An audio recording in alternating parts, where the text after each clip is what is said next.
Welcome to my Ramarajyam channel. నమస్తే, మీ senior journalist దేరంగల Krishnaiah. ఈరోజు ప్రధాన అంశం సిగ్గుండాలి, సర్పంచులు మీరే, చైర్మన్లు మీరే, ఇంకా సమస్యలంట పులివెందల్లో అనే అంశంపై విశ్లేషణ. అది పులివెందల నియోజకవర్గం. పులివెందల్లో దాదాపు 1978 నుంచి సర్పంచులు వాళ్ళే, ఆ తర్వాత మున్సిపాలిటీ అయినప్పటి నుంచి చైర్మన్లు వాళ్ళే 40 ఏళ్ళు పరిపాలన చేశారు.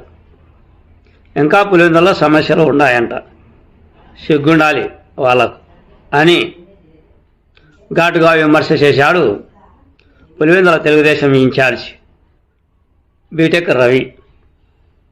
నేను ఈ ఏడాది సక్సెస్ పులివెందుల ప్రజానికానికి ఎన్నో అభివృద్ధి పనులు చేశా. నీటి సమస్యలు అనుకోండి, రైతుల సమస్యలు అనుకోండి, ఆ తర్వాత ఇతర రకాలైన సమస్యలు అనుకోండి, అన్ని సమస్యలను తీర్చా.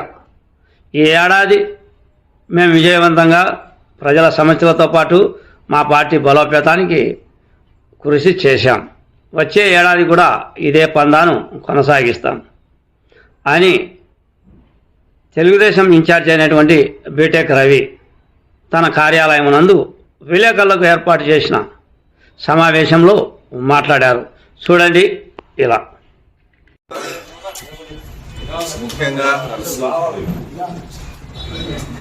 అంటే గడిచిన సంవత్సరంలో పూర్తి సంతృప్తికరంగా అట్లా పొలిటికల్గా అయితేనేమి, ఆ తర్వాత అగ్రికల్చర్ పరంగా రైతుల పరంగానేమి పూర్తిగా సంతృప్తిగా సాగిందని చెప్పేదానికి తర్వాత ఉదాహరణకు ఈ సంవత్సరంలో తెలుగుదేశం పార్టీ పరంగా అంతకుముందు లాస్ట్ డిసెంబర్లో అనుకుంటా నాకు తెలిసి సాగునీటి తర్వాత ఎలక్షన్స్ వాటిలో 32 ఏకగ్రీవంగా గెలవడం, తర్వాత దాని తర్వాత ఇదే నియోజకవర్గానికి చెందిన మారెడ్డి జోగిరెడ్డిని తుంగభద్ర దానికి హెచ్ఎల్సీ చైర్మన్గా కూడా ఎన్నిక కావడం, తర్వాత జూన్లో ఇంకా జెడ్పీటీసీ ఎలక్షన్కు వచ్చేసి బై ఎలక్షన్ రావడం, అందులో స్వయానా మా సతీమణిని నిలబెట్టడం, అక్కడ వాళ్ళకు డిపాజిట్ కూడా గల్లంతు కావడం.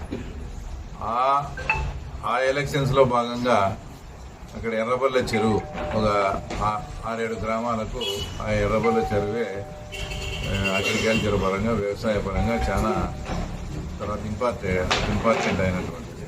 ఆ చెరువుకు నీళ్ళు ఇస్తాము అంటే వర్షాధారంతో కాకుండా ఏదైతే శ్రీశైలం నుంచి వచ్చే హెచ్ఎన్ఎస్ఎస్ ద్వారా తర్వాత నీళ్ళు ఇస్తామని గతంలో ఉన్న ముఖ్యమంత్రిని అప్పుడు వాళ్ళు అడిగితే వాళ్ళు చేయలేకపోయిన పనిని తర్వాత మేము ఈరోజు దిగ్విజయంగా పూర్తి చేసి ఈరోజు ఆ పల్లెల్లో అందరికీ 40 అడుగులు 50 అడుగుల్లోనే తర్వాత నీళ్ళు వచ్చే విధంగా చేయడం అంటే అది కూడా రైతుల పరంగా ఈ సంవత్సరంలో తెలుగుదేశం పార్టీ పరంగా మేము చేసిన తర్వాత ఒక మంచి పని.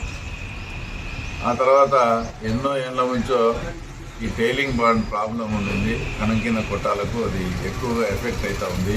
వాళ్ళు మా భూములన్నీ తీసుకోమని గత కొన్ని సంవత్సరాలుగా ఆ ఇష్యూ నడుస్తూ ఉంటే ఆ గ్రామ ప్రజలందరినీ తీసుకుపోయి ఆ యురేనియం యాజమాన్యంతో మాట్లాడి అలాగే కలెక్టర్ గారి దృష్టికి తీసుకుపోయి తప్పకుండా మార్చిలో ఏ సర్వే నెంబర్లతో సహా ఏ వాటిని పేపర్ పబ్లికేషన్ ఇచ్చి ఆ తర్వాత అదంతా ఒక ప్రక్రియ కంపల్సరీ వాళ్ళ భూములు తీసుకొని R&Rలో మన పులివెందుల అర్బన్కు దగ్గరలోనే వాళ్ళకు సైట్ కూడా అలాట్మెంట్ చేసి వాళ్ళకు ఎన్ని భూములు వాళ్ళు అయిపోతాయో ఆ భూములు స్టార్టింగ్లో ఏ రేషియోతో అయితే అక్కడ ఎకరాలు కోల్పోయిన వాళ్ళకు ఉద్యోగాలు ఇచ్చారో అదే రకంగా ఉద్యోగాలు ఇచ్చేట్టుగా అదంతా కూడా మాట్లాడడం జరిగింది.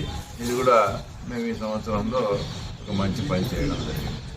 అలాగే ఇంకోటి రైతుల పరంగా చూస్తే అంకాలమ్మగూడెంలో ఒక అతను ఫ్రాడ్ చేశాడని దాదాపు ఒక 18 లక్షల రూపాయలు రైతులతో అంతా కలెక్షన్ చేసి అతను బెట్టింగ్ ఏదో యాప్స్లో వాడంతా పోగొట్టుకోవడంతో రైతులంతా తీవ్ర ఆందోళనకు గురై ఆ డబ్బులు ఎలాంటి పరిస్థితుల్లో అంటే గవర్నమెంట్ నుంచి దాని రికవరీ యాక్ట్ ప్రకారం చాలా లేట్ అవుతుంది. అందులోపల మన ప్రాంతానికి చెందిన రైతులు ఎవరు గవర్నమెంట్ లో పనిచేసే ఉద్యోగి తప్పు చేసినా కూడా దాన్ని మేము బాధ్యతగా స్వీకరించి అతను వాడుకున్న డబ్బులంతా కూడా మేము అగ్రహారం రైతులకు మేము స్వయంగా చెల్లించడం జరిగింది. ఇది కూడా ఈ సంవత్సరంలో ఏమేమి చేశాము, మనకు సాటిస్ఫాక్షన్గా తర్వాత ఏమేమి జరిగినాయి అనే దానికి తర్వాత ఇవన్నీ ఉదాహరణలుగా చెప్పుకోవచ్చు. సంతృప్తికరంగా చాలా బాగా ఈ సంవత్సరం గడిచింది. వచ్చే సంవత్సరం కూడా ఇంకా ఇంతకన్నా బాగా ఉండాలని కూడా ఆకాంక్షిస్తూ ఇంకోటి రైతుల ప్రాబ్లం కూడా అప్పుడు 2000కు 3000కు వచ్చిందని అంత రాద్ధాంతం చేశాం. మేము అనేక ప్రెస్ మీట్లో కూడా చెప్పినాం, డిసెంబర్ 10 నుంచి ఇది మళ్ళీ సెటరేట్ అవుతుంది అని మేము ఆ రోజు చెప్పిన ప్రకారమే ఈరోజు దాదాపు 18,000 నుంచి మళ్ళీ 22,000 ఉంది. 22,000కు వచ్చింది. అంటే ఒక చిన్న సమస్య ఏదైనా రైతుల పరంగా వచ్చేటప్పుడు దానికి తగ్గ యాక్షన్ తీసుకొని దాన్ని మళ్ళీ పెంచే విధంగా చేయకుండా ఇది గవర్నమెంట్ మీద దోచేసి భయభ్రాంతులు చేసి ఇంకెప్పటికీ రేటు రాదేమో అనేట్టుగా భయభ్రాంతులు సృష్టిస్తే అదేమొస్తుంది చెప్పండి. ఈరోజు ఆ రోజు మేము కలెక్టర్ గారి దృష్టికి తీసుకుపోయి సీఎం గారి దృష్టికి తీసుకుపోతే హార్టికల్చర్ వాళ్ళను నార్త్ సైడ్ పంపించి అక్కడ మార్కెట్లోకి పంపించి మా దగ్గర ఇప్పుడు ఒక వారం 10 రోజుల్లో ప్రధానమైన పంట మళ్ళీ అరటి G9 క్వాలిటీ వస్తూ ఉంది. ఇది మీరు మా దగ్గర తెచ్చుకోండి. హార్టికల్చర్ వాళ్ళను త్రూఅవుట్ రాజస్థాన్, జమ్మూ కాశ్మీర్, ఈరోజు మన పనులు జమ్మూ కాశ్మీర్కి పోతున్నాయి. అరటి జమ్మూ కాశ్మీర్, ఢిల్లీ అక్కడంతా మన హార్టికల్చర్లను పంపించి వాళ్ళతో నెగోషియేషన్ చేసి మళ్ళీ ఈరోజు 18,000 నుంచి 20,000కు వచ్చినప్పుడు ఏదన్నా ఒక విపత్కర పరిస్థితితో ఏదైనా పరిస్థితి వచ్చినప్పుడు ఆటోమేటిక్గా ఎప్పుడోసారి మన కర్మకు రేట్ డౌన్ అవుతుంది. అప్పుడు రైతులకు ఎట్లా మళ్ళీ దీన్ని సెటరేట్ చేయాలని ఆలోచన చేసి చేయాలి. కానీ తర్వాత వాళ్ళని భయభ్రాంతులు చేసి అదేని ఇదని ఇంకెప్పటికీ రేటు రాదు, ఈ ప్రభుత్వం ఉన్న రేటు రాదని మా మీద తోసేసి ఇట్లా చేయడం అది కరెక్ట్ కాదు. ఈరోజు అద్భుతంగా మళ్ళీ ఆ తర్వాత చీనీ వాళ్ళు చీనీ కానీ అరటి రైతులు ఈరోజు వచ్చి మంచి పంటకు వాళ్ళు తీసుకుంటా ఉన్నారు.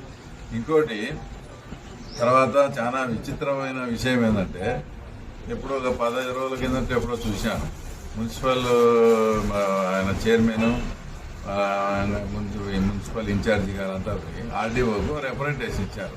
ఏమని, పులిందల్లో తాగునీటి సమస్య ఉంది, దీన్ని తీర్చాలా అని.